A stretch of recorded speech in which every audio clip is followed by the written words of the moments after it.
The presidential election of 1984 was a contest between the incumbent President Ronald Reagan, the Republican candidate, and former Vice President Walter Mondale, the Democratic candidate.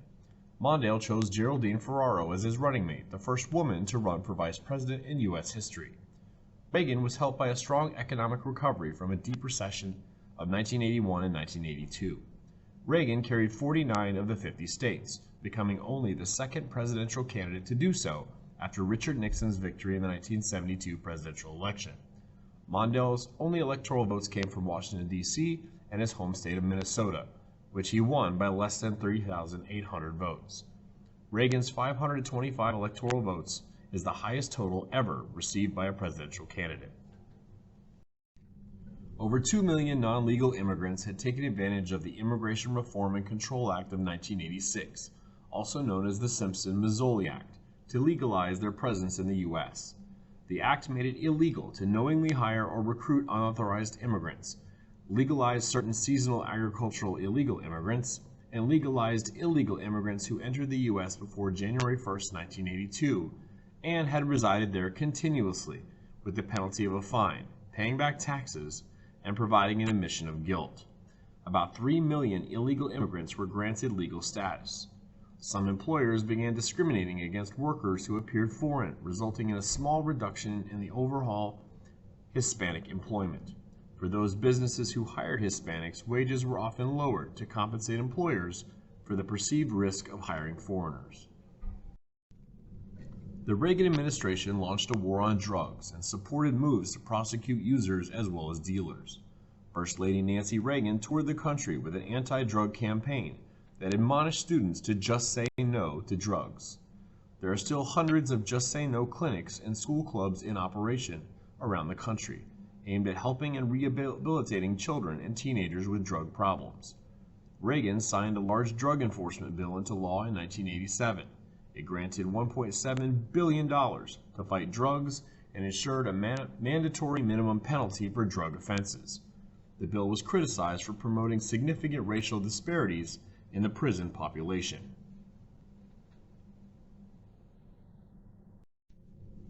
Education became another issue that stirred people's concerns. In 1983, a federal commission issued a report on education titled A Nation at Risk. The report revealed that American students lagged behind students in most other industrialized nations. In addition, the report stated that 23 million Americans were unable to follow an instruction manual or fill out a job application form. The Commission's findings touched off a debate about the quality of education. The Commission recommended more homework, longer school days, and an extended school year. It also promoted increased pay and merit raises for teachers, as well as a greater emphasis on basic subjects such as English, math, science, social studies, and computer science. AIDS, or Acquired Immune Deficiency Syndrome, became an epidemic in the 1980s. It is a virus that attacks human immune systems. Victims don't die from AIDS, they die from complications from AIDS, many times dying from pneumonia. AIDS began in Africa. It is transferred through bodily fluids. Initially, there were 3 types of groups that contracted AIDS: homosexual men, intravenous drug users who shared their needles, and patients who received tainted blood transfusions. However, this last part no longer holds true. Every segment of society today is affected by AIDS. The most rapidly growing segments in American society that are contracting AIDS today are young heterosexuals. There is an alarming number of heterosexual African American females that are getting AIDS. There is no cure for AIDS. In 1987, to show support for people with AIDS, groups got together and created an AIDS quilt. Each panel honors a person who died of the disease. By December of 2000, 36.1 million people worldwide were living with AIDS, an equal number of which were men and women. Home computers entered the market in 1977 and became very common throughout the 1980s. They were marketed to consumers as affordable and accessible computers that, for the first time, were intended for the use of a single non-technical user. Their most common uses were playing video games, but they were also regularly used for word processing, doing homework, and programming. Young computer entrepreneurs like Steve Jobs and Steve Wozniak for Apple and Bill Gates for Microsoft revolutionized the industry. On January 28, 1986, the NASA Shuttle Challenger broke apart 73 seconds into its flight, killing all 7 crew members, which consisted of 5 NASA astronauts and 2 payload specialists. The disaster resulted in a 32-month break in the shuttle program and the formation of the Rogers Commission, a special commission appointed by President Reagan to investigate the accident. Approximately 17% of Americans witnessed the launch live because of the presence of payload specialist Krista McAuliffe, who would have been the first teacher in space. Media coverage of the accident was extensive. One study reported that 85% of Americans surveyed had heard the news within an hour of the accident. Reagan abandoned the Eisenhower-era Cold War strategy of mutually assured destruction and replaced it with the new policy of peace through strength. This meant that the U.S. would increase spending on defense. Money was invested in new weapon systems like the B-1 bomber, MX missile, increased number of ships in the Navy, and SDI, or Strategic Defense Initiative. SDI, nicknamed Star Wars, was a missile defense system in space that would knock out Soviet missiles. The effect was to bankrupt the Soviet Union as they tried to match our missile defense systems. There were new communist threats in Central America. The tiny nation of El Salvador was of particular concern to American leaders. Since 1979, communist-led rebels had been battling the government in a bloody civil war. Reagan responded by persuading Congress to send aid to the anti-communist government. American officials believed that the Salvadorian guerrillas were getting arms from neighboring Nicaragua. The U.S. then cut off aid to Nicaragua in the spring of 1981, accusing the Sandinista government of welcoming Cuban and Soviet assistance and serving as a supply base for leftist guerrillas in nearby El Salvador. In April of 1983, Reagan asked Congress for the money and authority to remove the Sandinistas from power in Nicaragua. When Congress, fearful of another Vietnam, refused, Reagan opted for covert action. The CIA began supplying the Contras, exiles fighting against the Sandinistas, from bases in Honduras and Costa Rica. The U.S.-backed rebels tried to disrupt the Nicaraguan economy, raiding villages, blowing up oil tanks, and even mining harbors.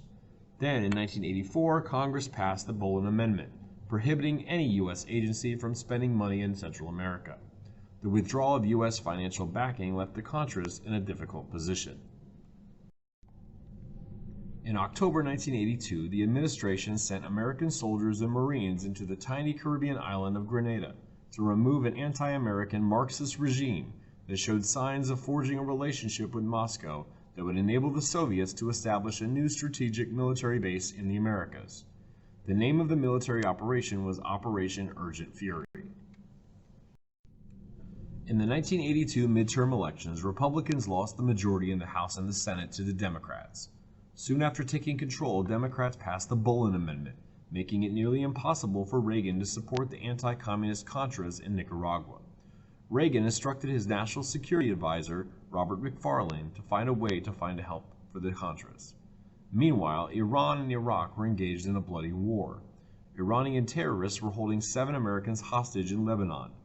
McFarlane made a deal with Iran to sell them anti-tank and anti-aircraft missiles to provide funding to secretly equip Contras in Nicaragua. This was a violation of the Bolin Amendment. Oliver North, a young Marine lieutenant, was put in charge of moving the funds from the sale to the Contras in Nicaragua. North's ploy was clearly not only illegal but unconstitutional, since it meant usurping the congressional power of controlling funding. The Tower Commission investigated the administration's involvement and concluded that Reagan's lack of oversight enabled his administration to send the money to the Contras. The Iran-Contra affair did serious damage to the Reagan presidency. Even though the investigations were never able decisively to tie the president to himself to the most serious violations of the law. Domestically, the scandal precipitated a drop in Reagan's popularity, as his approval rating saw the largest single drop for any president in history, from 67% to 46% in 1986. The Reagan Doctrine supported opponents of communism anywhere in the world, much like the Truman Doctrine, whether or not the regimes or movements were challenging it or had any direct connection to the Soviet Union. In Afghanistan, the U.S. provided limited military assistance to the Mujahideen, a group of Muslim guerrilla warriors, in an effort to drive the Soviets out of the country. The CIA supplied them with Stinger missiles, which proved to be the turning point in the war. The Reagan Doctrine would lend U.S. support to anti-communist resistant movements in Soviet allied nations in Africa, Asia, and Latin America. Reagan chose 9 nations for rollback: Afghanistan, Angola, Cambodia, Ethiopia, Iran, Laos, Libya, Nicaragua, and Vietnam. Rollback became the basis of the Reagan Doctrine.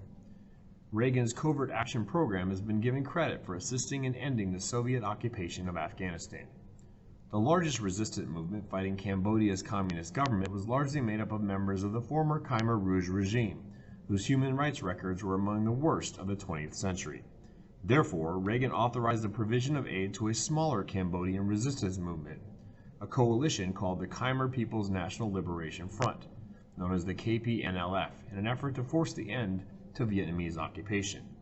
Eventually, the Vietnamese withdrew, and Cambodia's communist regime fell.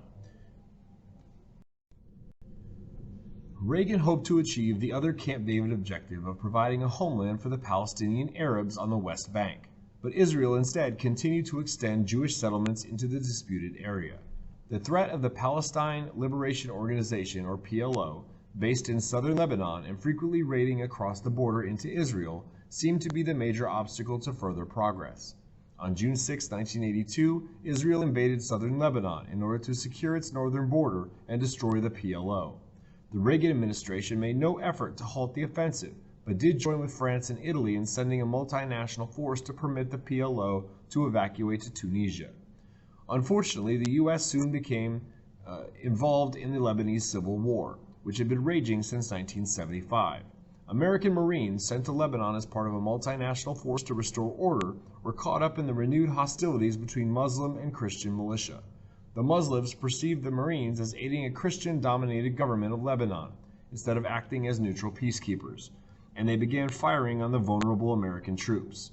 Reagan declared that they were there to protect Lebanon from the designs of Soviet-backed Syria. But finally, after terrorists drove a truck loaded with explosives into the American barracks in Beirut, killing 239 Marines, Reagan saw no choice but to pull out. The last American unit left Beirut in late February 1984.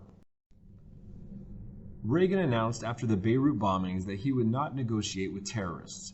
From the embassy bombing and the attack on the U.S. Marine barracks in Beirut, a time bomb detonation in the U.S. Senate building, a cruise ship hijacking, the Achille Lauro, a German discotheque, and numerous airline hijackings and bombings, the most famous being Pan Am Flight 103 over Scotland, TWA Flight 840 in Athens, Greece, and TWA Flight 847 in Cairo, Egypt.